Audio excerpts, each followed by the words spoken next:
দেখুন, ভারতবর্ষে কয়েকটা রাজ্যে লটারির যে প্রচার এবং প্রসার এবং লটারির যে আকার আয়তনের শ্রীবৃদ্ধি, তার পিছনে তার মধ্যে একটা রাজ্যের নাম পশ্চিমবঙ্গ।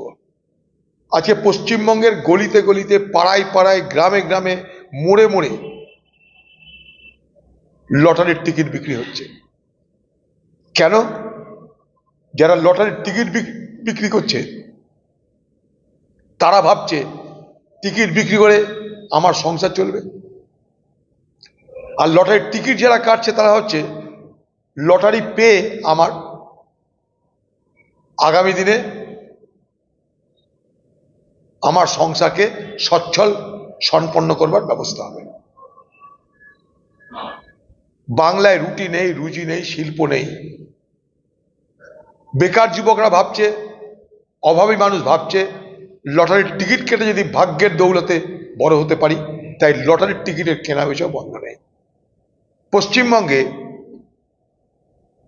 যারা বাইরে থেকে লটারির টিকিট বিক্রি করছে, এখানটাই বড় বড় ডনরা, খোঁজ নিয়ে দেখুন।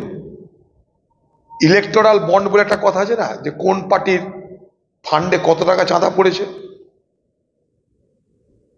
তাতে সেই তথ্য যদি খুঁজে বার করে দেখবেন, এই যে বাইরে থেকে যারা লটারির বড় বড় ডন, লটারি যারা বড় বড় কালওয়ার, লটারি যারা বড় বড় মাফিয়া, তারা এই পশ্চিমবঙ্গে অবাধে লটারির ব্যবসা করছে। লাইসেন্স নেই তাদের, তাদের কোনো উপরে নিয়ন্ত্রণ নেই। তারা যেমন খুশি তেমনভাবে সারা বাংলা জুড়ে লটারির টিকিট বিক্রি করবার সুযোগ পাচ্ছে, বিনিময়ে সরকারি দলকে টাকা দিচ্ছে। আমি আমার মন থেকে কথাটা বলছি না, অভিযোগ থেকে বলছি না।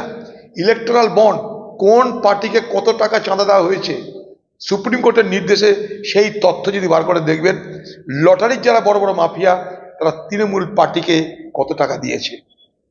সব থেকে বেশি তৃণমূল পার্টিকে দিয়েছে তারা টাকা।